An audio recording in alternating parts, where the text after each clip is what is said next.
This is Greg Pass with the Americans in Wartime Experience. Today's date is March the 4th, 2022, and I have the pleasure to sit down with Taylor Uhler. We're at Arlington National Cemetery in Virginia. Taylor, thanks for joining us again. Thank you for having me. Can you state your full name and where you were born at, please? Taylor Garrett Uhler, and I was born in San Antonio, Texas. And where did you enlist at? Was that in Texas as well? Yes, I was actually enlisted out of Copper's Cove, Texas. Any military veterans in your family? My grandfather, I've got my father-in-law, my uncles. I've had a lot of people in the military in my family. And was that part of the motivation to enlist? Not for me. It might have been on the back burner, maybe in my subconscious, but it was more of like a religious calling for me. Whenever I did enlist, I just felt it was kind of like that sign for me to like go ahead and sign those papers and join the Army. And how old were you when you enlisted? 19 years old. 19. And so were you straight out of high school then? No, sir. I was actually about a year out of high school. I actually worked at the correctional facility in Gatesville, Texas, before I joined the Army.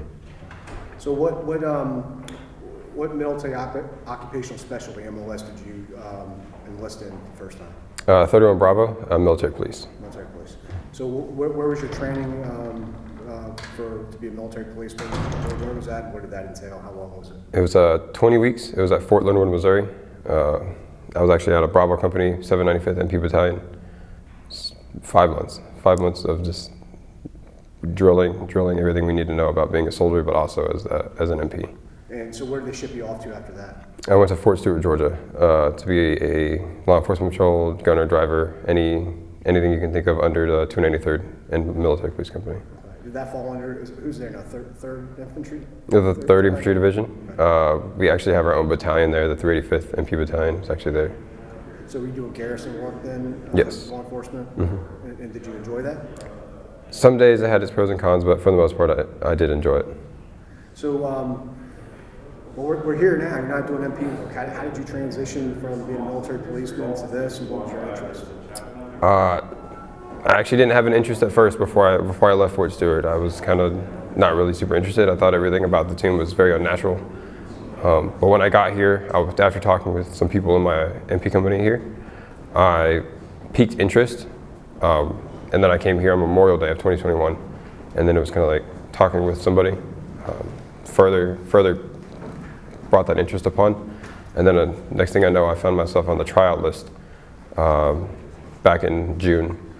So I tried out, and then I got selected, and it's been the best decision so far that I can say. Let's back up. Have you ever been to Arlington before you enlisted? No, sir, I never. When was the first time you ever saw somebody guarding the tomb, and what was your impression? Memorial Day of 2021, so that day I came here. It was very, I don't know how to describe it.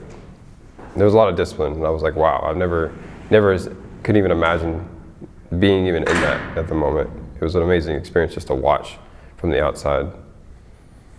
So, all right, so you're interested. You're interested in being a part of the team. How do you get from being interested to actually sitting to where you are right now? How does that process work out? So tryouts are held roughly every 3 months or so. I got with my leadership. When you do that, they can contact the sergeant of the guards, commander of the guard, whoever it is, and get you on the tryout list. And then once you try out, it's a day tryout at first, and then you transition into, it's basically a longer tryout, like a 2-week to 30-day tryout, depending on how it goes. And if you pass that, you get selected and come and get transitioned into the platoon down here. So let's talk a little bit about the platoon and the old guard itself. How is that structured? You guys are one platoon of many platoons, is that right? It's just, we're one of the specialty platoons here at the 3rd Infantry Regiment. We fall under the 4th Battalion. So it's like a normal structure. We're just kind of like away from everybody just due to our job that entails here. So absent your basic training, had you done any drill and ceremony before? Yes, so just basic Army drill and ceremony whenever I was going through. Okay. All right, so walk us through what your training went, what goes into your training. You talked about the knowledge before. How does that work, and the testing that goes along with this process? So you just, during your tryout periods, the tryout, they teach you the basics of how to be a tomb guard. So the basic facing movements, rifle manual, uniforms and stuff like that. Because what we do is very different compared to like the entire Army, even the old guard itself. When they teach you that, they give you knowledge. It's 17 pages, and it's history about the tomb and Arlington National Cemetery just in general. So we have to learn all of that verbatim. For the first 2 tests that we take, it has to be written down verbatim. And it's just to be able to, if someone asks us a question, if we're at Chains or we're just kind of out and someone sees me and they ask me a question, I can be like, yep, this is this or this is this. And I can kind of direct them where to go or answer their questions. I imagine memorizing 17 pages verbatim is extremely difficult.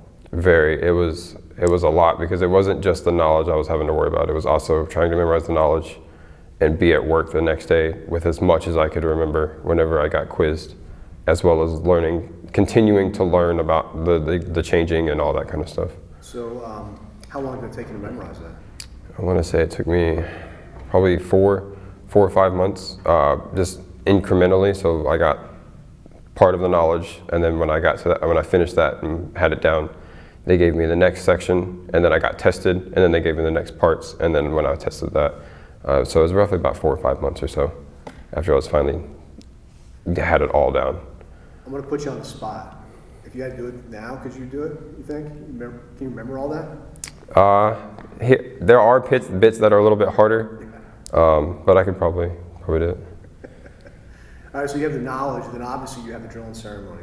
What type of training goes into that? Is it just a lot of repetition? Repetition. So first you have to learn the basic of how to do those drilling ceremony movements. The trainers work with you and they kind of just watch how you do it, and then they can give you pointers on how they do it, and then you kind of just develop your own way. Especially if you go outside during a guard change, everybody does it a little bit different, and that's because everybody's body's just a little bit different. So you get taught the basic, and then you kind of hone it in on your own. You mentioned the trainers. Are you assigned one kind of like an FTO when you were an MP, or is it just a bunch of guys that are watching after you and helping you along? So it's the badge holders, the sentinels that are the trainers. Because I haven't passed training yet. I'm test 2, so I still have 2 more tests to go.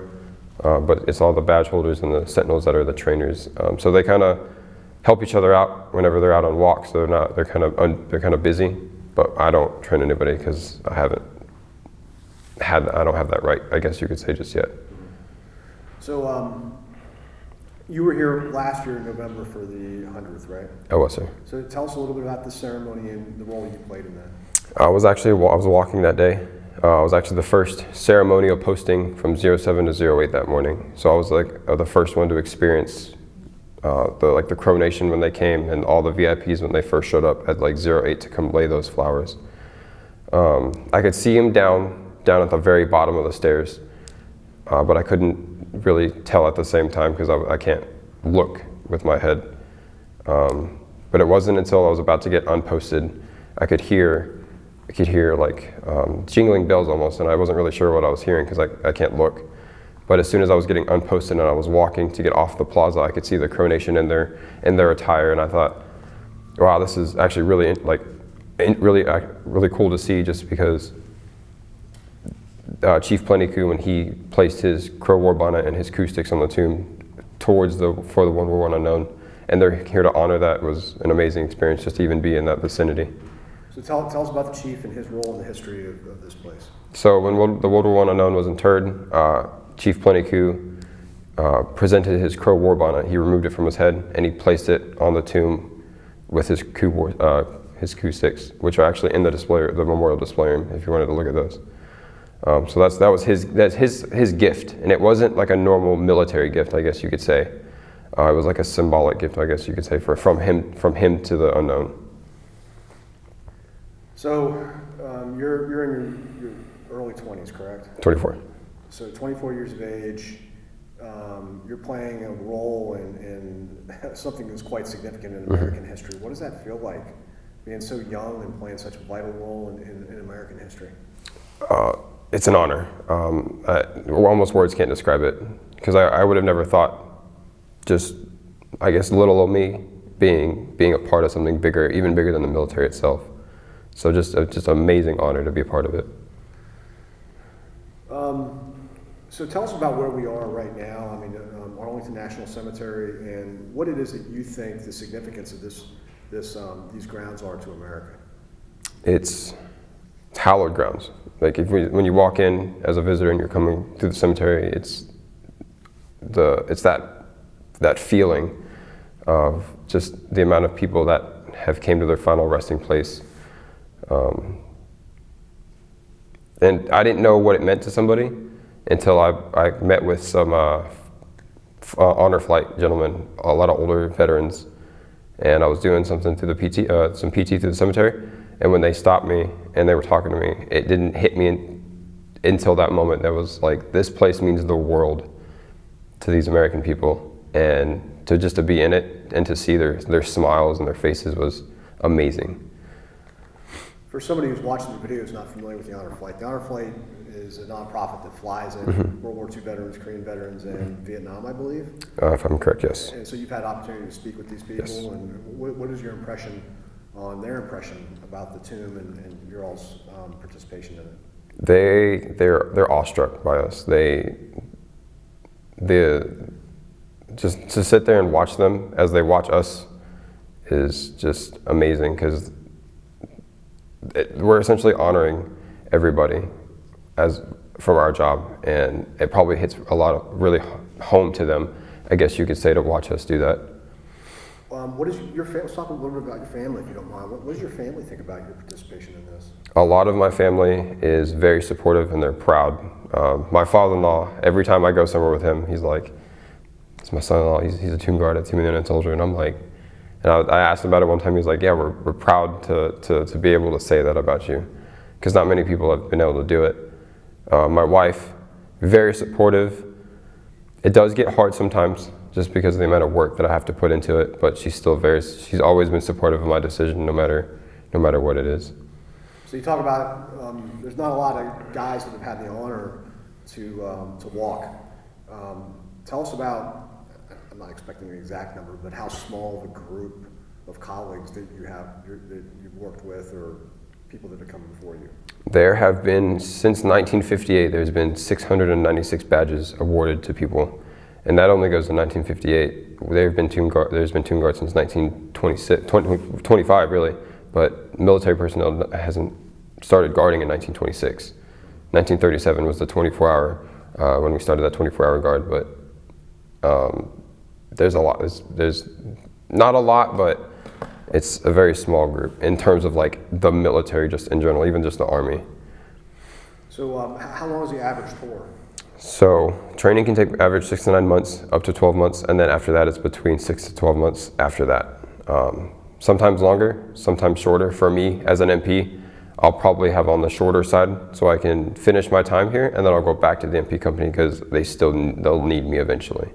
It's a little bit different for an infantryman because this is like an infantry, I guess, job, you could say, right?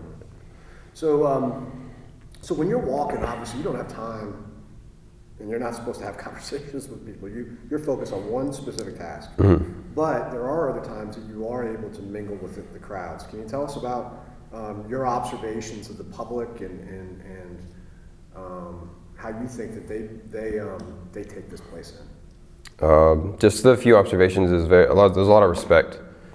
Whether I'm on the mat or if I'm just like at chains or if I'm just walking around, to know that someone can walk up having a conversation, and then as soon as they walk up to the stairs or by the tomb, it just is silent, and that's just an amazing thing to me, because not many people would probably even think that's amazing, because just the environment can just be like, hey, we can't be being too loud or whatnot.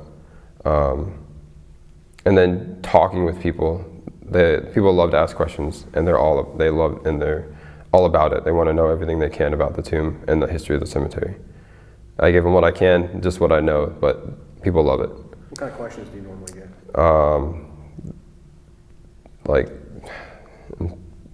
A lot of it is like, so what about like things about the weapons? Are they loaded? Unfortunately, I can't answer those kind of questions. What do y'all do when like something happens on the tomb? Or they want to know like about the unknowns themselves, stuff like that. So I assume you have a lot of school groups that come through. Mm-hmm. You have conversations with them? I try to get as many as I can. If I can see a group and I have the time available, I'll take them off to like by the flagpole, and I'll give them like a small little brief and just do like a Q&A with them because I don't see it very often. And I want them to be like, I want them to have that experience with even just a tomb guard taking the time out of their day to answer any questions they might have. Like middle schoolers, high schoolers, even smaller children, they love it. So let's say that you have a conversation with somebody like a high school kid later on this afternoon, and he's really interested. What kind of advice would you give him on how he could achieve enough success to get to where you are today? So the first thing I'm going to tell them, obviously, is if you want, then of course you have to enlist first. And then when you're in training, regardless of the MOS that you pick, you can request to come to the old guard. And then if they do that, they get to their unit, maybe spend a little bit of time at their unit to get their feet wet, and then get with their leadership and say, hey, I want to go try out for the tomb guard, try out whatever it is. Or even if they go to their first duty station, it's not here, still trying to request to come here. Just anything like that. If they can make connections with somebody to get them over here, that's even stuff like that. So speaking of connections, can you describe what the camaraderie is with the guys that you work with? And then I assume you have veterans, guys that are sentinels that worked here 20, 30 years ago. What kind of bond do you guys have with one another? Such a small group. Yeah, to be downstairs in the quarters for 26 hours, we've become like a little family almost. I would say even more than I've ever been just in like my other units, just for the amount of time that we have to spend together and what we do together. So the camaraderie is amazing. And to talk with prior tomb guards, old badge holders, is really, really cool too, because they know what we're going through, because they've done it too. So it's like a little brotherhood in like the Army almost. You mentioned the quarters. Can you tell us what that's about? Is that talking about right here where you stage and everything? What kind of work is it that you guys do there? So down in the quarters, we're down there for 26 hours during a shift, and it's fully livable. So we have like a kitchen, bathroom, washer, dryer, bunks, locker room, and down there we conduct training. We'll work on uniform items. At the end of the day, we'll reset our uniform entirely. We'll do shoes, we'll make medals racks or any like accoutrements that might go on the uniform. We do all downstairs. Okay, so I wasn't aware of that. So you guys are working a 26-hour shift? Mm-hmm. Okay, kind of like firemen. Mm-hmm. Okay. But you guys don't probably play as many video games and sleep. No, we do try to, especially when we're in training, it's almost imperative to try to get as much as you can done in those 26 hours. Because I don't want to go home and continue to working if I don't have to, even though I do all the time. And so do you work with the same guys every shift? Because we have reliefs. It's almost like a squad, okay. And they rotate through every day, but we're with the same people every day. Gotcha. I didn't know that. Okay, so as I told you before, this video, we're going to send it to you, and then you'll have an opportunity to send a copy to the Library of Congress across the Potomac for the Veterans History Project. Theoretically, that video will be there a couple hundred years from now. You're married. You're going to have great-great-grandkids at some point. What would you want them to know about your service to your country? That it's been an honor, and that if they have that ability, then to do it. Because there's nothing like it. Yeah, it's got its bad days. It's just any other job, though. So if they want to do something bigger than themselves, the military and down here is the way to go, I would say. Do you have anything else you wanted to add? I think that's it, sir. Okay, knocked it out of the park again. I appreciate it, Taylor. Thank you for your service. Thanks, sir. Thanks for spending time with us. Thank you. Appreciate it.